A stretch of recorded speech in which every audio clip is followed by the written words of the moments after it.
Ujung di resit lagi sekali Syekh kita. Nanti saya Nanti saya tanya lain lah.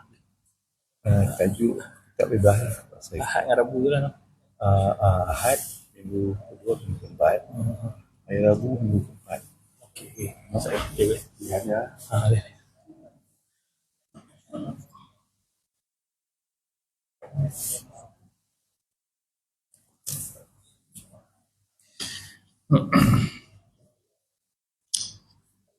Astaghfirullahaladzim alladzi la ilaha illa huwal hayyul qayyum wa atubu ilaih. Al-Fatihah.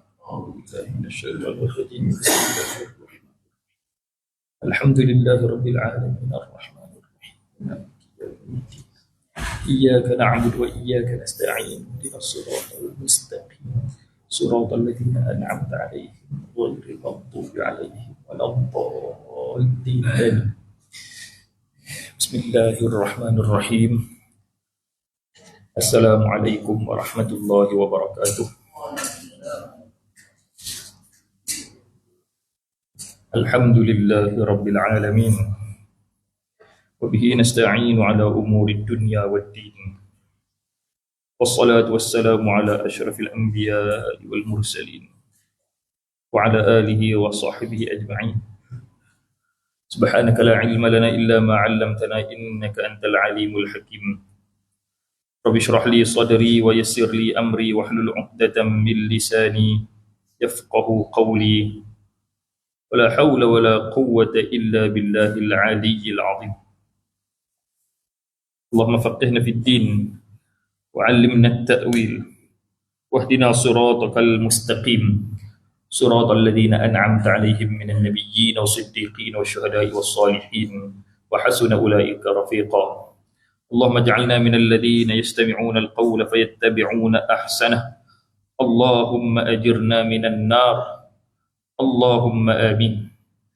Muslimin, tuan-tuan dan tuan-tuan yang dirahmati Allah SWT sekalian. Alhamdulillah, marilah sama-sama kita merafakkan setinggi kesyukuran kehadrat Allah Azza wa Jalla. Karena dengan limpah kurnianya Allah masih lagi memanjangkan usia kita, masih memberikan kita dengan pelbagai nikmat, masih menyayangi kita. Ketika mana ada di kalangan manusia yang terlekah daripada agama Islam, daripada mengikut petunjuk yang telah ditinggalkan oleh Rasulullah sallallahu alaihi wasallam.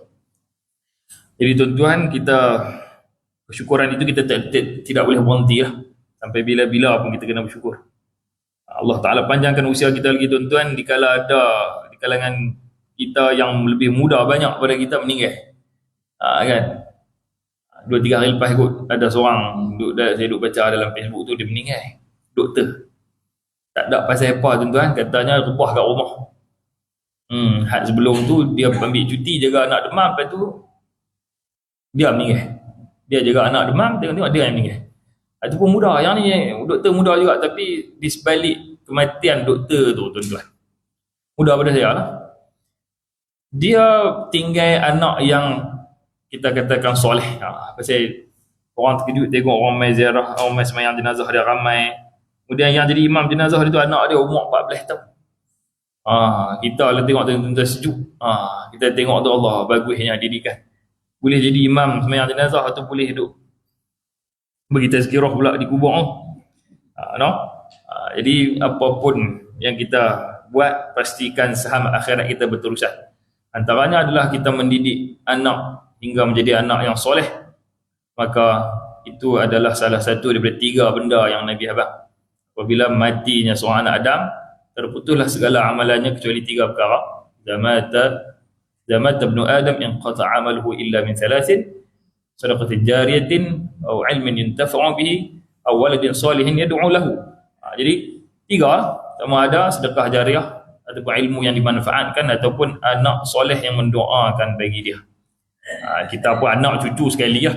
Apa saham akhirat, saham kebaikan yang kita pernah buat, ajak anak kita ajak cucu kita, kemudian berterusan perkara tersebut, maka pahala kita dapat ketika kita hidup dan setelah mati, sampailah amalan itu diamal sampai bila-bila, berterusanlah pahala kita. Yang tu kita mahu tuan-tuan lah. Mudah-mudahan Allah Ta'ala kurniakan kita pahala yang tidak putus. Baik. Dan bawa pagi tadi ke kemarin ada duk kecoh pula isu kenaan dengan ceramah. Ada seorang tu ceramah berkenaan dengan dia nak menceritakan kemuliaan Islam. Macam mana Islam ini satu agama yang boleh merubah seseorang manusia yang asalnya teruk jadi bagus. Kita faham tujuan cerita tu. Cuma tuan-tuan, bila cerita kita melibatkan individu-individu yang agama kata tak boleh ulah sesuka hati. Yang ni kena cermat. Kita kena cermat lah nak ulah. Jangan kita duk ulah serupa macam kita cerita kenaan dengan kawan-kawan kita. Tak boleh. Ulasan itu adalah berkenaan dengan sahabat Nabi radhiyallahu ta'ala anhum ajma'in. Jadi bila kita cerita berkenaan dengan sahabat Nabi ni, kita kena jaga tutur kata kita. Walaupun kita nak cerita zaman depa jahiliah dulu tu teruk, sebelum depa peluk Islam tu depa tu teruk, tapi penggunaan kalimah kita tu kita kena pilih yang betul. Jangan kita terlampau nak sedapkan cerita, kita pilih kalimah yang teruk, kita buat gambaran lebih teruk, menyebabkan orang nampak teruk sungguh no sahabat Nabi sebelum Islam. Walaupun lepas tu orang tahu dah kata depa tu masuk Islam dan beriman, bahkan semua jadi ahli syurga. Tapi tak boleh juga kita menghina kehidupan mereka sebelum Islam tu dengan gambaran yang berlebihan. Kalau tengok tak tepat pun tuan-tuan, sumber pun tak tahu ambil mana. Nak bagi sedap cerita. Duk kata, duk umpamakan dengan jadi kaya pasal diimpun harta, jadi ceti, kan? Ceti yang haram, lepas tu macam halung lah. Lepas tu hobi seorang sahabat tu sebelum masuk Islam tu pasal dia cengih, orang semua takut dengan dia sampai tahap dia nak bini orang pun boleh, dan hobi dia berzina tu, kalimah tu. Saya tuan-tuan pun tahu cerita tu. Kita bukan nak ulah berkenaan dengan bab politik pada, kita ulah berkenaan dengan kenyataan individu. Tak kira lah dia tu politik apa pun dia, tapi bila keluar dari mulut dia siapa pun dia, maka kita kena pertahankan Islam. Bukan pertahankan puak kita. Tu kena faham itu. Kita kena pertahankan kesucian Islam. Pasal Islam suruh kita cermat bila nak ulah dalam bab peribadi Nabi dan sahabat Nabi sallallahu alaihi wasallam. Baik. Jadi saya nak bawa dua hadis ya tuan-tuan berkenaan dengan kelebihan sahabat ni banyak. Kita pun tahu 10 golongan, 10 individu yang Nabi sebut secara jelas nama-nama tu yang masuk syurga tu. Yang tu pun kita duk dengar dah. Yang kita kata daripada 10 tu 4 terawal itu sudah tentulah khulafa' rasyidin. Sayyidina Abu Bakar, Sayyidina Umar, Sayyidina Osman, Sayyidina Ali. Jadi jangan duk ulah. Mana-mana sahabat kita tak boleh ulah dengan ulasan yang teruk. Apatah lagi sahabat yang Nabi janjikan syurga, apatah lagi di kalangan sahabat yang dijadikan syurga itu, mereka itulah 4 khulafa' rasyidin yang paling tinggi. Peribadi mereka tu jangan kita usik dengan cerita-cerita yang tak baik. Dah jadi macam tu, kenapa tuan-tuan?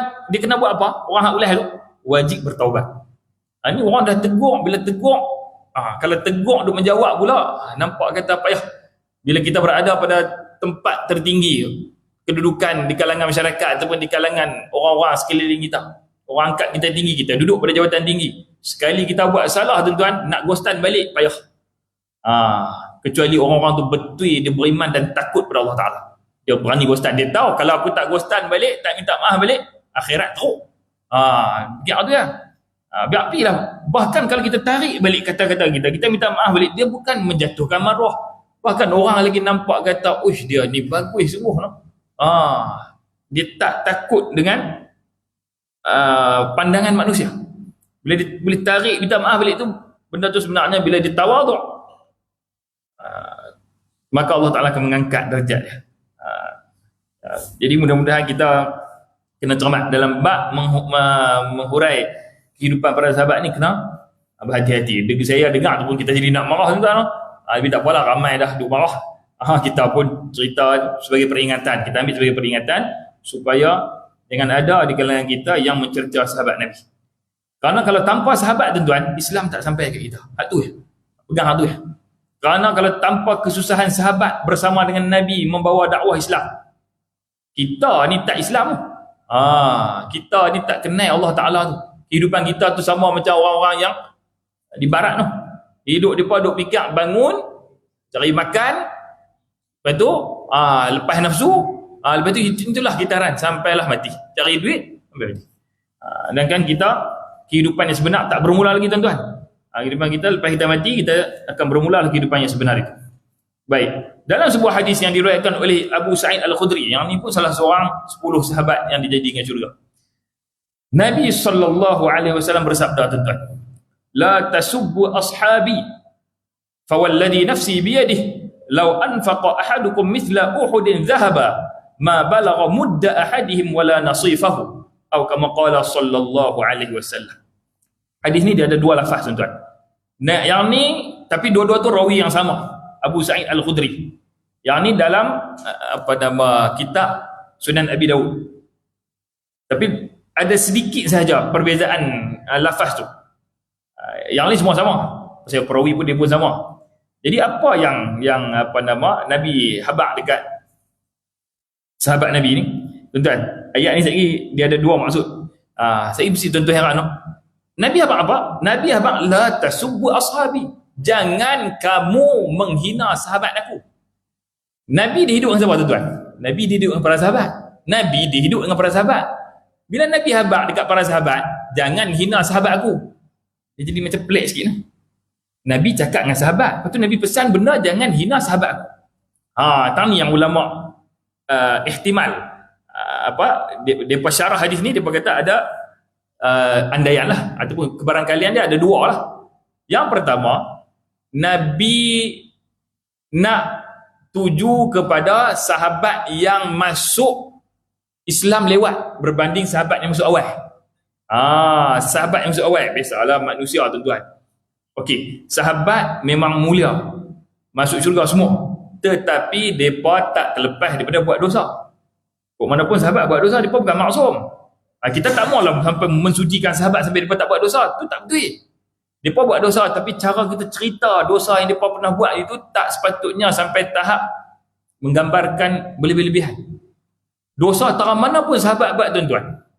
Waktu jahiliah memang Allah Ta'ala maafkanlah. Dah pasal masuk Islam, jahiliah semua terbantai dah. Tak ada dosa apa dah. Waktu mereka Islam tu pun, tuan-tuan, mereka buat dosa dah. Mereka buat dosa. Pasal mereka bukan maksum. Tetapi mereka bertaubat tak? Mereka bertaubat sebelum mereka mati. Semua mereka bertaubat sebelum mati. Itu kemuliaan sahabat. Dosa tak ada. Mereka tak buat dosa dah mati. Mereka masuk syurga semua. Bahkan jasa mereka terhadap Islam itu melebihi dosa yang mereka buat. Kalau kita tanya diri kita buat apa untuk Islam? Dosa dengan pahala mana banyak lagi? Kalau tanya diri kita nak jawab pun susah kan? Jadi sahabat Nabi ni kok mana pun dia pun mulia. Kan? Baik. Jadi tapi antara mereka ni pun ada berkelahi. Biasalah manusia. Adalah perselisihan tu, ada. Jadi Nabi pesan, syarah ulama masyarakat hadis ni, andaian pertama ulama kata lafaz Nabi tu, Nabi kata jangan kamu hina sahabat aku. Nabi bercakap dengan siapa? Nabi cakap dengan sahabat juga. Jadi heran, Nabi cakap dengan sahabat, betul Nabi pesan jangan hina sahabat aku. Jadi ulama kata yang ni maksudnya Nabi pesan kepada sahabat yang masuk Islam lambat. Hampa masuk lewat, hampa jangan kata dekat ni sahabat nak duduk susah ngaku daripada perang Badar ni. Macam tu maksudnya. Jangan menghina sahabat aku. Itu tafsiran ataupun syarah hadis andaian yang pertama.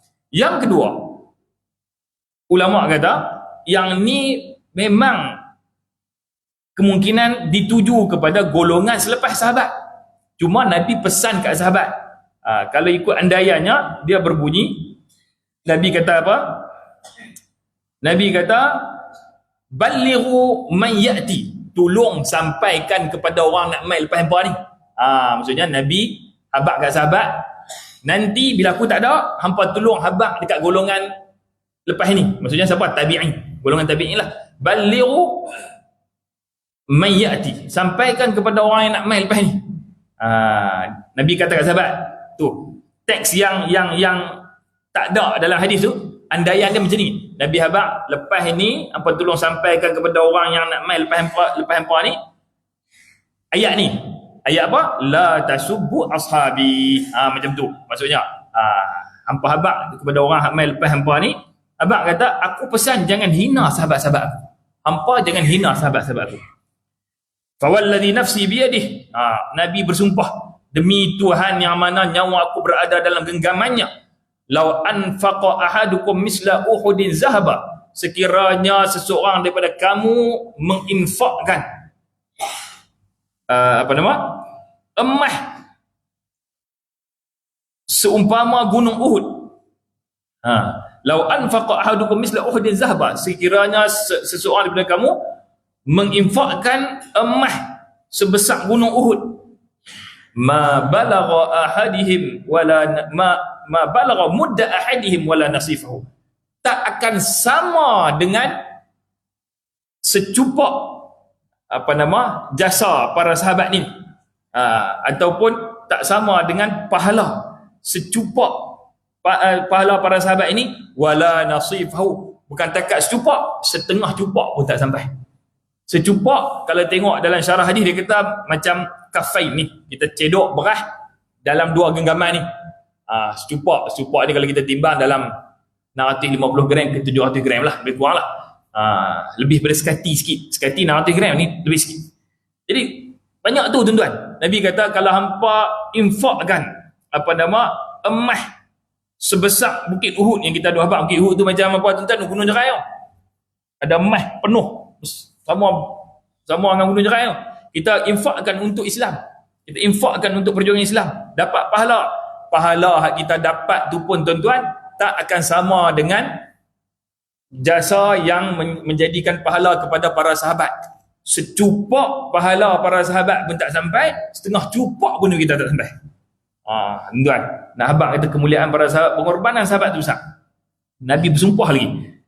Okey, lafaz yang hadis yang satu lagi, yang ni yang saya kata ada beza sikit tu, cuma tak ada kalimah fawalladhi nafsi biyadih, tak ada sumpah Nabi tu. Tapi Nabi habaq benda yang sama, la tasubbu ashabi falau anna ahadakum anfaqa misla Uhudin zahaba ma balagha mudda ahadihim wala nasifahu. Tak akan sama, tak akan capai tak akan capai nilai secupak, bahkan tak akan capai nilai setengah cupak. Tak sama. Pahala kita rasa banyak dah dengan infak satu gunung Jerai tu gunung emas, tapi nak banding dengan pahala sahabat itu, secupak pahala sahabat pun tak sampai.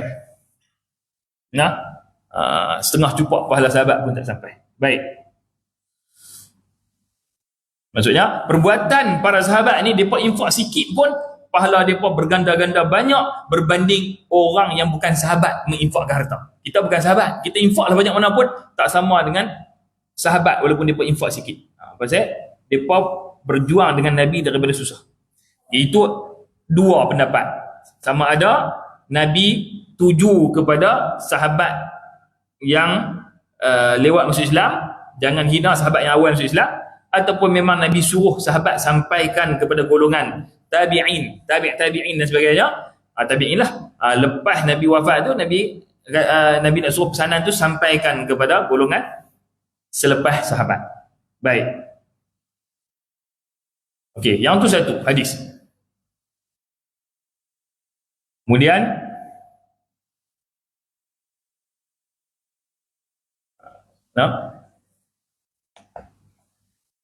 okey, maksudnya jangan pahala yang kita infak tu, kita infak satu gunung Jerai, sahabat infak satu gantang, satu cupak macam ni, cupak 600 gram, gantang 4 cupak, ada 2.6, 2.4, 2.6 itulah kilo, itu gantang.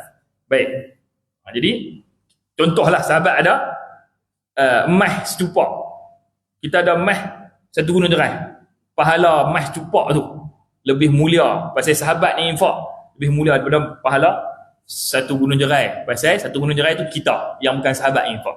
Jadi kena beringat, buat baik cara mana pun tak akan boleh tak akan boleh menandingi kebaikan para sahabat radhiyallahu taala anhum ajma'in. Baik, kemudian hadis yang satu lagi tuan-tuan berkenaan dengan Nabi suruh kita berpegang dengan sunnah dia dan sunnah khulafa ar-rasyidin. Baik. Satu hari tuan-tuan, ni Nabi pesan ni ketika mana sahabat Nabi lepas sembahyang, Nabi akan kalih tengok sahabat. Ketika ni nama sahabat ni adalah Al-Irbad bin Sariyah. Al-Irbad bin Sariyah dia riwayatkan hadis ni. Dia kata pada satu hari lepas sembahyang, lepas sembahyang dengan Nabi, habis sembahyang Nabi kalih tengok depa. Nabi sampaikan tazkirah lah. Ketika tu para sahabat berasa macam tazkirah tu tazkirah yang terakhir Nabi nak bagi dah. Depa pun berasa macam mungkin ni tazkirah perpisahan kah? Waktu tu dalam riwayat cerita kata depa ni bercucuran air mata, mengalir air mata. Lepas tu hati depa pun merasa gentar dengan apa yang Nabi habaq tu. Lepas tu seorang sahabat Nabi tanya Nabi, pasal dia kata nampak macam tazkirah ni tazkirah yang terakhir ni. Dia tanya Nabi nak wasiat apa dekat kami? Nabi dia suruh tambah pesanan. Dia kata nak wasiat apa? Kemudian Nabi kata apa? Usikum bittaqwallahi wa sam'i wa ta'ah. Aku mewasiatkan kepada kamu wahai para sahabat supaya bertakwa kepada Allah Taala. Kemudian mentaati pemerintah, arahan pemerintah, sekalipun pemerintah itu wa in abadan habasyian, sekalipun pemerintah itu adalah pemerintah yang hampa lantik pemerintah itu adalah daripada asal usul dia, daripada hamba Habsyi. Habsyi ni yang Sayyidina Bilal tu. Habsyah, Ethiopia. Gelap lah, Afrika gelap. Hamba yang Habsyi. Nabi nak apa? Kalaulah hamba yang Habsyi tu kan, dia menjadi pemimpin, hampa kena taat lah. Baik, sampai tahu tu. Fa innahu man ya'ish minkum ba'di fa sayara ikhtilafan katsira. Sesungguhnya siapa yang hidup lepas aku wafat ni, hampa akan nampak akan berlaku perselisihan yang banyak di kalangan umat Islam. Betul lah, lepas Nabi wafat, perang Siffin, perang Jamal apa semua tu, sama-sama umat Islam lah. Bila Nabi sebut lagu tu, kemudian Nabi kata nanti aku meninggal, aku dah wafat, akan berlaku perbalahan apa semua tu, akan berlaku perselisihan yang dahsyat, yang banyak. Maka Nabi pesan, fa'alaikum bisunnati wa sunnatil khulafa'il mahdiyyin ar-rasyidin. Hendaklah kalian berpegang dengan sunnah aku dan sunnah khulafa' ar-rasyidin al-mahdiyyin. Pegang dengan sunnah aku dan sunnah khulafa' ar-rasyidin. Sebab tu antara perkara yang kita buat adalah sembahyang tarawih jamaah tu, pasal Sayyidina Umar buat. Tu sunnah khulafa' ar-rasyidin. Tu juga sunnah Nabi sebenarnya. Kan? Baik. Addu 'alaiha bin nawajiz. Nabi bukan setakat pesan suruh hendaklah kalian berpegang dengan sunnah aku dan sunnah khulafa' ar-rasyidin tu. Bahkan Nabi kata gigit sunnah tersebut, bukan tekat pegang biasa-biasa, gigit dengan nawajiz. Nawajiz ni gerham hak ujung. Gigit tu kuatlah gerham. Nak abang kita pegang sungguh dengan sunnah aku dan sunnah khulafa' ar-rasyidin. Khulafa' ar-rasyidin siapa dia tuan-tuan? Sayyidina Abu Bakar, Sayyidina Umar, Sayyidina Osman, Sayyidina Ali, sahabat Nabi. Jadi jangan kita duk buat lebih kurang dengan sahabat Nabi. Nak ulah lebih kurang tak boleh. Wa iyyakum wa muhdatsatil umur. Nabi pesan jauhilah perkara bid'ah, kan? Kerana perkara bid'ah itu boleh membawa kepada kesesatan. Kama qala sallallahu alaihi wasallam, fa inna kulla muhdatsatin bid'ah wa kulla bid'atin dhalalah. Baik, cukup dekat tu. Saya nak cerita berkenaan dengan kemuliaan sahabat ni. Banyak lagi lah hadis. Tapi mudah-mudahan Allah Ta'ala himpunkan kita dengan para sahabat, kerana kita kasih kepada mereka dengan cara apa tuan-tuan?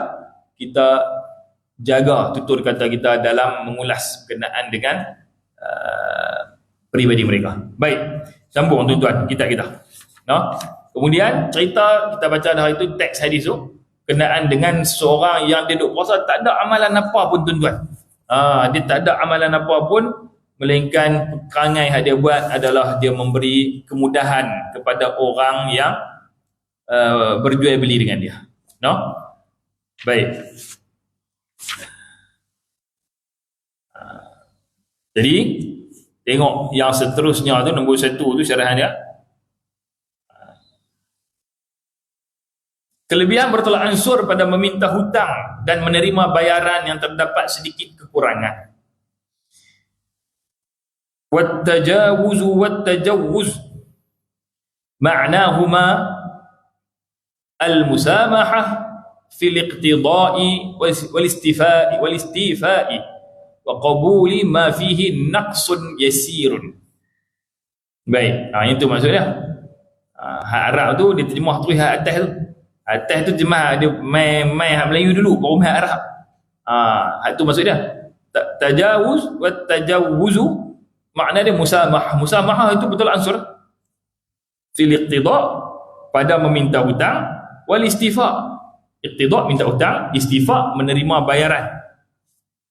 Iqtida istifa tu berkenaan minta hutang dan melunaskan hutang. Kan? Baik. Kemudian wa qabuli ma fihi naqsun yasirun, dan menerima bayaran yang terdapat sedikit kekurangan. Yang ni orang yang yakin dengan pahala akhirat saja dia mampu buat. Menega ni orang kata menega apa tak untung. Tak apa, menega abuan lepas. Ni dah lah. Lain-lain tu tak apalah kira pahala. Dan saya pernah cerita aku dulu waktu saya duduk rumah sewa waktu mengaji dekat tempat tu. Waktu tu saya duduk rumah sewa saya duduk sebilik dengan Ustaz Elias Ismail lah. Kami sama umur. Cuma dia pergi masuk televisyen, saya tak ada masuk. Kan tak apalah. Lepas tu kami pergi makan dekat medan terantai tentang Masjid Akak Peluru. Situ ada nama kedai dia, nasi goreng Kak Cik. Yang menega tu pasangan suami isteri tapi umur pencen dah lah. Time tu lah ni saya tak tahu ada kedai lagi. Bagus dia punya apa tuan-tuan. Kalau kita pergi makan kena hari Senin dengan hari Khamis, pergi makan pula betul-betul kat maghrib, mereka tak ambil bayaran pasal mereka baik sangka kata kita buka puasa. Padahal tak puasa pun. Itu masalah tu. Dah mula-mula tak tahu. Bila mereka ni rajin tak ambil duit Senin Khamis. Mereka ingat kita puasa pun. Pergi time tu. Pandai. Akal budak-budak nak murah. Dulu tuan-tuan dekat Simpang Kuala tu ada restoran Aina nasi kandang. Kami ni letak nasi di rumah sewa. Aku keluar pergi pekan Simpang Kuala tu pergi beli lauk. Ayah, Ilyas apa semua tu lah. Kan? Keluar pergi beli. Bila kami pergi beli lauk tuan-tuan, buh kuah lebih. Teman-teman belajar makan dengan kuah pun tak apa dah. Telur ada lah buh sikit kan. Jadi bila pergi bayar tu, cashier tu dia nak kena picit lah. Lauk ni betul ya, dah takut budak-budak ni duk sorok lauk banyak kan. Kan? Dia habak lah kita habak. Tak boleh saya kira makan tak halal tu ngaji tak boleh. Cuma nak abang atau ada ketika beli kuah saja pun ada. Tu dia ambil 3 kupang macam tu lah. Kuah saja. Baik. Jadi tu orang hak jenis tu dia buat tak apa, dikira pahala akhirat. Kita ni dah tahu tu jangan ambil kesempatan. Jangan akan nak kena orang ni. Tak apa, kita beli makan periuk, dia ingat kita berpuasa. Kita pun pergi macam tu. Teman-teman nakal tu. Baik. Kemudian yang kedua, kelebihan memberi tangguh pembayaran kepada orang yang belum berkemampuan. Begitu juga mengurangkan bayarannya secara keseluruhan atau sebahagian. Ini di highlight tu. Tuan-tuan, kita tak mau beban. Kenapa kita jadi beban? Kalau kita, contoh kita bagi hutang kat orang, kita jadi beban. Bila dia nak bayar? Bila kita duduk tunggu, tak bayar dia ni. Jadi sakit hati. Kalau kita, ni, aku bagi ni ambil ke hang ni. Aku bukan nak bagi hang hutang, aku bagi terus ya. Tak usah bayar lah, terus pegang. Kita pun tak pegang. Pakai habilan gitu kan. InsyaAllah pahala akhirat banyak. Tapi kalau kita ada duit, buat lagu tu. Tak ada duit, kita habaq tu. Aku bukan tak mau bagi hutang. Nak pergi saja pun tak mau bagi hutang. Pasal aku tak ada duit. Habaq tu. Biar dia macam muka awal tak apa. Jadi orang-orang jenis ni, dia hanya boleh buat sekiranya dia betul-betul yakin dengan balasan akhirat. Baik. Ini berkait dengan keimanan lah. Walaupun nampak tak untung, sebenarnya dia menjana keuntungan akhirat. Begitu juga mengurangkan bayarannya secara keseluruhan atau sebahagian. Mungkin ia sebab untuk mendatangkan kebahagiaan dan belas kasihan dari pencipta. Yang ini disebutkan oleh Imam Nawawi dalam syarah Sahih Muslim ni. Surat 210 tu tuan-tuan. Hak Arab tu dia main terjemahan Melayu tu lah. Nombor 2 tu lah. Dia terjemah dulu baru dia main teks Arab tu. Fi hadzal hadithi fadlu inzaril mu'sir wal wad'i anhu imma kullu dain wa imma ba'dahu. Sama ada keseluruhan hutang atau sebahagian hutang. Min kasirin aw qalilin wa fadlu musamahah apa semua tu sampai habis lah. fala'allahu sababus sa'adati war rahmah. Itulah mudah-mudahan ianya menjadi sebab untuk mendatangkan saadah, kebahagiaan, war rahmah, dan belas kasihan daripada Allah Subhanahu wa taala. Baik. Nah, kemudian an Huzaifah radhiyallahu taala anhu qala utiyallahu bi'abdin min ibadihi atahu Allahu malan faqala lahu madza 'amilta fid dunya qala wa la yaktumuna Allah haditha qala ya rabbi ataitani malak fakuntu ubayi'un nas wa kana min khuluqi al-jawaz fakuntu atayassaru 'ala al-musir wa unziru al-mu'sir faqala Allah ana ahaqqu bidha mink wa tajawazu 'an 'abdi. Kadang-kadang tuan-tuan, orang dia macam orang berniaga kan, pagi-pagi kena ada berniaga nasi lemak ke apa. Kadang-kadang ada orang kaya, dia pergi habaq kat berniaga tu, pagi ni nasi lemak pagi ni bagi je kat siapa ambil beli, pasal dia dah bayar siap-siap. Dia infak cara tu, dia pergi kat berniaga, dia habaq kata hari ni berapa ni nasi lemak semua ni saya nak beli semua ni, okey hak ni saya bagi siapa nak ambil beli bagi. Memang banyak juga orang buat perangai macam tu. Bagus tuan-tuan, cara sedekah untuk kita bantu orang berniaga, dalam masa yang sama kita dapat pahala juga kerana bagi orang lain makan. Yang tu cara bagus, sebab kita dia boleh menyelamatkan kita daripada riak. Berbanding kita duduk tepi jalan tu, ni cok pula dekat nasi lemak tu, sumbangan nama sekian-sekian tu. Yang tu takut-takut ikhlas kita lari. Saya pernah tertakut di Shell Juru tu pun kalau pagi Jumaat ada tuan-tuan pergi buah minyak, saya dia pun akan bagi nasi lemak. Semungkuilah seorang. Kalau ulang pergi buah minyak mungkin dia pergi banyak kot. cuma jika ada buat aku jadi cam lah. Buah minyak dah tadi. Dia ni sibuk untuk kawan lah. Kan. Tapi jangan pilih lewat sangat sikit tak ada. Saya ni pun pengalaman saya lah dulu. Waktu zaman duduk naik motor tu. Pergi berhenti kat Rena Juru tu, pergi buah minyak di Shell tu. Tengok biar. Lepas tu dia kata ni, cashier tu kata ni,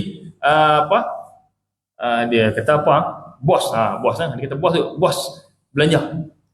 Rupanya token dia tu ada satu lagi di belah Lostak ke belah Jitra ni, dia punya sien minyak. Orang Melayu kita lah. Saya tak ingat lah. Pasal saya mengajar sekali saya di Mata Umur tu, kawan dia.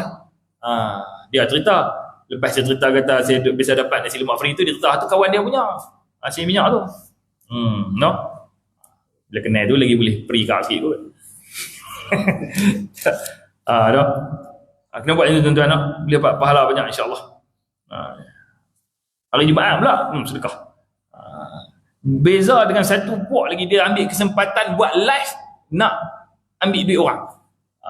Banyak juga jenis tu, dia ambil kesempatan. Tambah masa bulan puasa itu, orang duk kuatok nak beli makanan dia buat sedap. Tapi dia kata, Sat, tunggu ada masuk mesej kata orang infak, masuk dalam akaun dia duit, baru dia lepas makanan kat orang. Tapi cara dia tu macam memaksa. Dan hak tu tak cantik, pasal cara dia tu macam dipaksa orang suruh beli kat dia.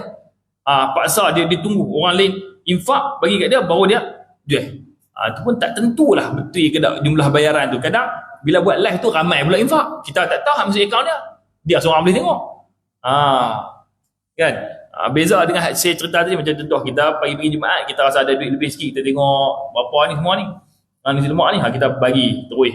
Dah ambil, simpan semua, duit ni saya belilah di sini semua, tapi saya siapa main bagi je. Macam tu. Baik. Okey, menurut riwayat Muslim, kemudian Allah SWT berfirman, aku lebih berhak dengan hal itu lebih daripada kamu, berilah maaf dan kemudahan untuk hamba-Ku ini. Yang ni Habul tu. Syekh Aminuddin ni dia terjemah bawah tu terus. Dia nak abang kata apa? Cerita dia macam hak awal juga tadi tu. Ada seorang hamba Allah Ta'ala ni, Allah Ta'ala kurniakan harta kat dia. Kemudian Allah Ta'ala tanya dia, hang buat apa dulu kat dunia? Kan? Dia kata, aku tak menyembunyikan wala yaktumun Allah haditha qala ya rabbi ataitani malak, ya wahai Tuhanku, kau telah bagi aku harta kamu. Bagus juga. Maksudnya dia akui harta dia dapat tu mai daripada Allah Taala. Kau telah beri aku harta kamu, fakuntu ubayyun nas, aku duk buat jual beli dengan manusia. Fakana min khuluqi, antara perangai aku adalah al-jawaz.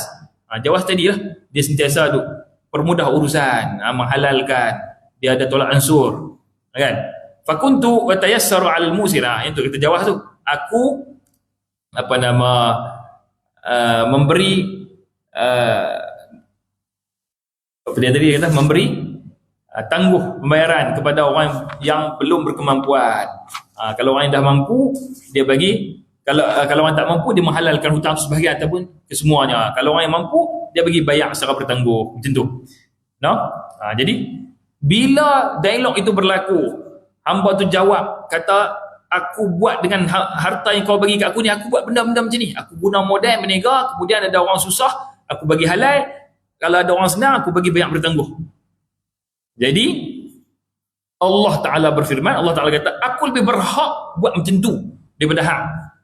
Maksudnya macam tu, aku lebih berhak dengan hal itu lebih daripada kamu. Kalau hang sebagai manusia yang dapat harta daripada kurniaan aku pun hang buat macam tu, aku Tuhan pemilik harta, aku pemilik kekayaan, aku lebih berhak lakukan benda itu. Jadi berilah maaf dan kemudahan untuk hamba aku ini. Jadi Allah Ta'ala suruh malaikat ataupun malaikat mudahkan urusan hamba ni, dunia dan akhirat lah. Baik. Kalau kita halalkan hutang, Allah Ta'ala halalkan dosa kita. Allah Ta'ala permudah urusan kita. Berilah kemaafan. Allah Ta'ala maaf. Baik. Maksud memberikan kemudahan kepada orang yang berkemampuan ialah memaafkan, memudahkan dalam hal pembayaran dan menerima jika ada sedikit yang kurang.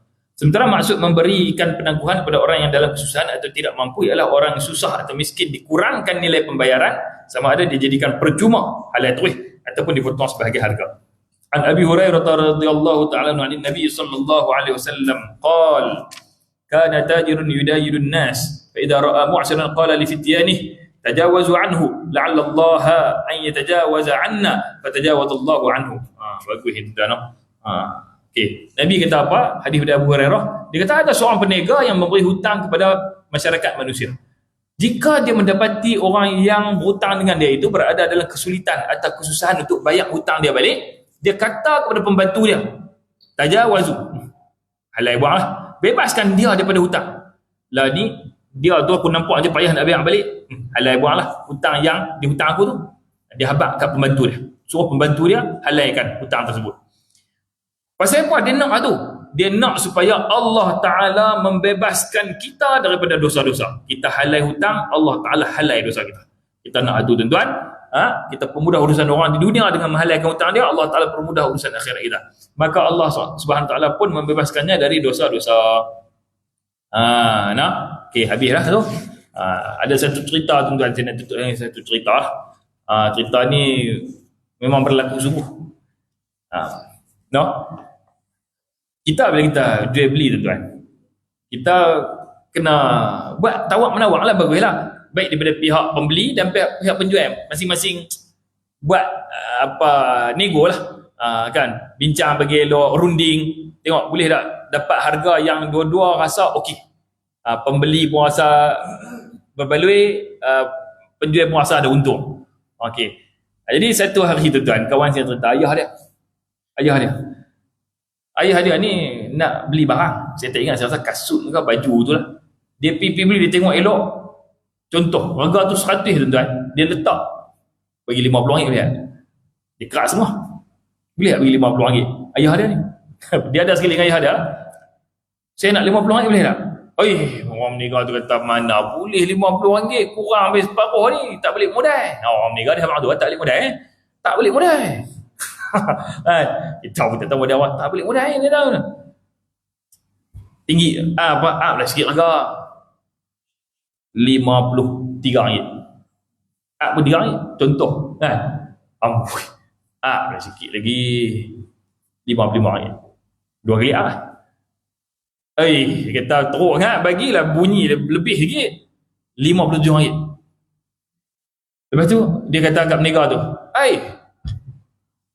aku dah naik harga sampai 3 kali dah, hang turun sekali pun tak.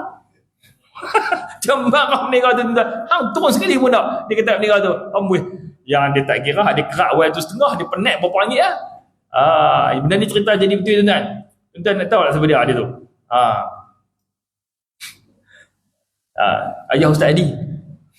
Saya tuntut Ustaz Adi Hadi Johari. Dia tuntut kat saya tu. Zaman dululah waktu mengaji tu, ayah dia buat tawak-menawak tu. Cerita dia, ayah dia penat 3 kali. Cerita tu macam semua penat dia. Penat pun orang panggil lah. Lain kali peniaga tu, saya tak tahu lain kali beli ke tak barang tu. Tapi penawaran tu berlaku macam tu.